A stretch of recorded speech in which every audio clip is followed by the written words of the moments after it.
Well, Hugh, I'm sorry to do this to you, but I have to start by describing the worst thing that I've ever seen. Okay, hit me. All right. So this was an Instagram story that I saw this morning. And so imagine a picture. It's a guy lying in a beach chair, and it's a POV shot. He's got the phone in front of his face. So you see the body and the Speedo and the legs and the feet. And he's getting a foot massage from someone who's like clearly a service worker. And we are on this sort of like clearly like beachside resort situation. And the location tag is Puerto Vallarta, and the caption was "shelter in place," followed by 3 crying while laughing emojis.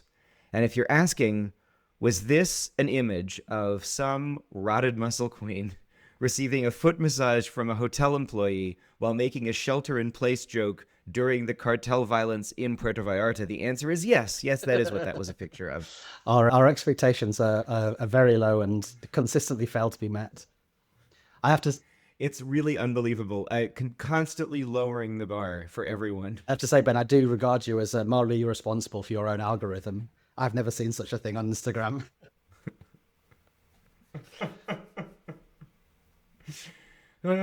So, Ben, let's get on with the show.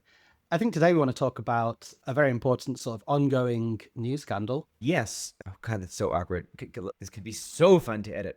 All of this despite the fact that according to the German state artist health insurance scheme and its breakdown of my income, I am, as of now, officially a podcaster. That is my official job.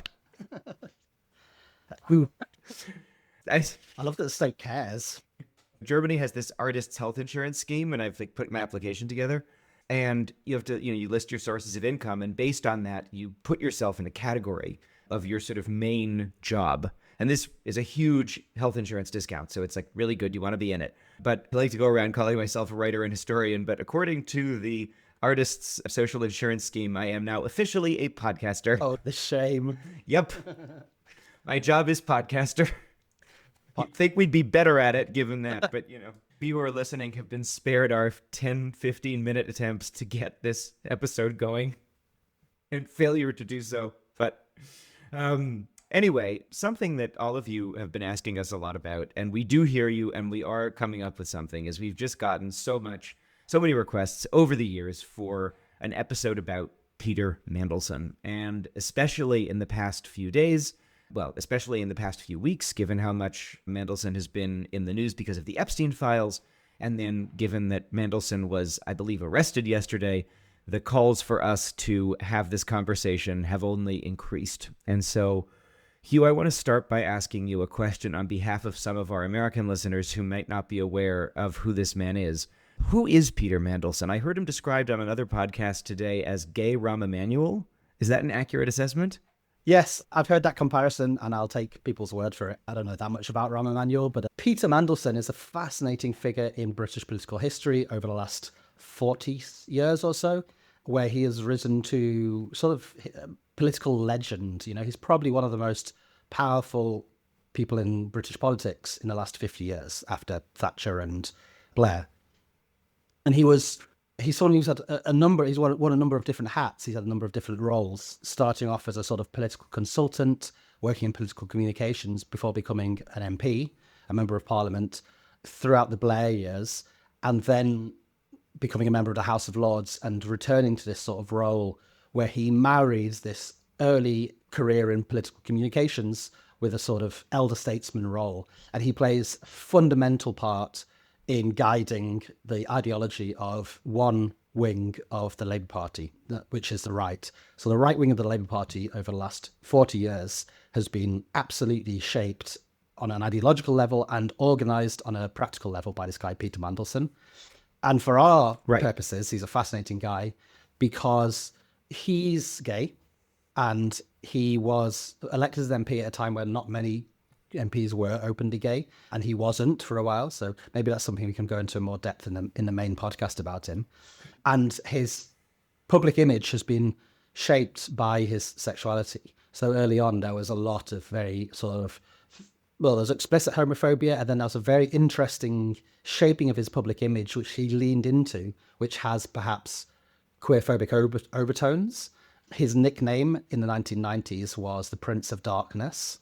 Now his nickname, one of his main nicknames, is the Dark Lord, since he became a member of the House of Lords.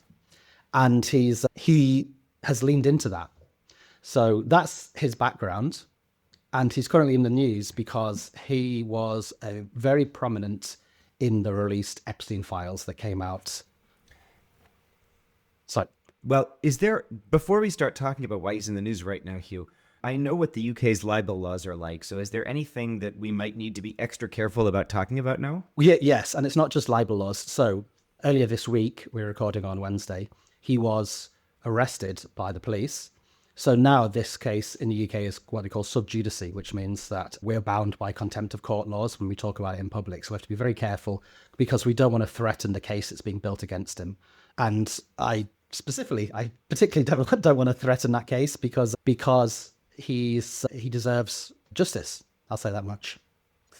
On the other hand, of course, there are very strict libel laws. So probably have a bit more leeway around that at the moment. But there's lots of stuff in the public domain. But all the allegations made against him, he denies. And of course, just having your name appear in the Epstein files isn't an indication of any sort of guilt whatsoever. We'll let the courts deal with that. Right. And the legal system. Right. But to be clear, what the allegations that have emerged from the Epstein files are in this case are not, as in with Prince Andrew, allegations that he was involved in the rape or abuse of children, but rather, also allegations that Andrew denies, I think less and less successfully over time, or rather less and less convincingly to more and more people. I think I can say that legally. Fewer and fewer people are convinced by Andrew's denials as time goes on. Seems to me a factual statement and an assessment of public opinion. Yeah. But rather, the allegations involve a misuse of public office. And in what way is he alleged to have misused public office? So Peter Mandelson was elected in 1992, and he was in Parliament until, I think, 2004. And he had very important roles within government at that point, including as part of the Northern Irish peace process. He then stepped down following a series of corruption scandals, and then it was made into a member of the House of Lords, because in the British political system, for those who don't know, nowadays you don't inherit there's no hereditary lords, or very few hereditary lords, but the political parties choose who sits in the second chamber. So he was made a member of the House of Lords, and in that role he became First Secretary of State, which is a very high-ranking role within British cabinet, which gave him access to very important state secrets, classified information about, treaties and financial policies, economic policies, stuff like this.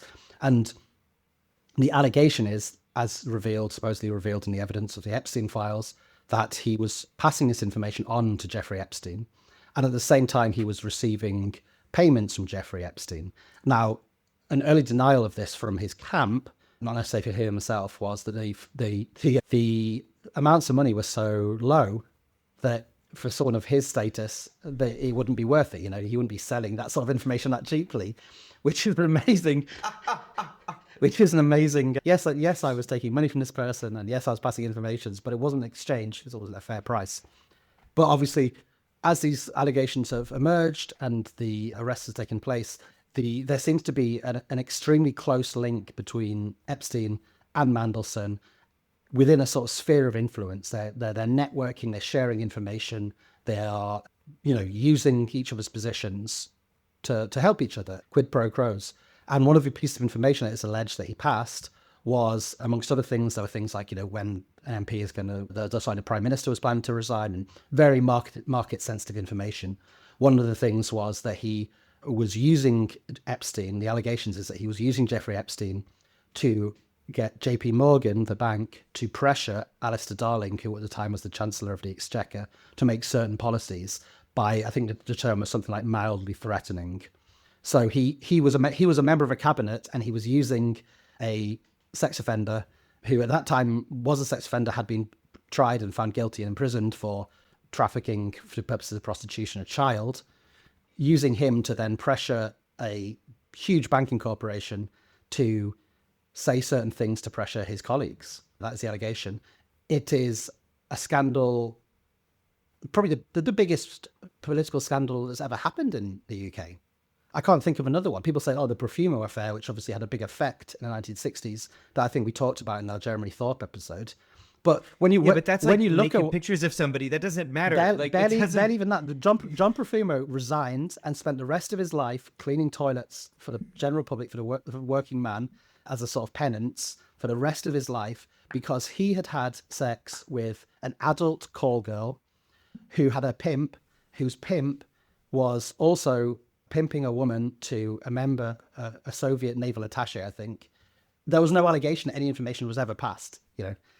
This is so direct and so massive because the information that is allegedly being passed was state secrets around the financial crisis and how the government was going to deal with the financial crisis that he's passing to an investment banker, to a stockbroker, to a dealer who has all this network of friends. Like, the scale of it is absolutely catastrophic.